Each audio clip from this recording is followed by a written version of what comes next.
Les Murdoch sur le grill, convoqués par les députés, le magnat des médias américains et son fils se sont expliqués sur le scandale des écoutes téléphoniques.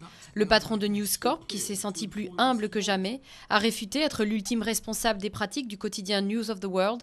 Le Premier ministre David Cameron sera interrogé mercredi. Nicolas Sarkozy a rendu hommage aux 7 soldats tués en Afghanistan la semaine dernière.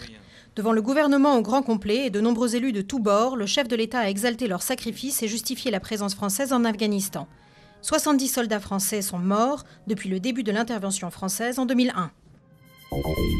Le dernier bateau de la flottille pour Gaza intercepté. Après 3 semaines d'une expédition contrariée, le Dignité Al-Karama, un navire français, a été arraisonné par la marine israélienne. Il projetait de briser le blocus du territoire palestinien. 16 militants étaient à bord. À Gaza, l'intervention provoque un tollé. Crise alimentaire dans la Corne de l'Afrique. 12 millions de personnes manquent de nourriture en raison de la sécheresse et des conflits. Le taux de mortalité est dorénavant 15 fois supérieur à la moyenne et touche principalement les enfants âgés de moins de 5 ans. Réunion d'urgence des Nations Unies le 25 juillet à Rome.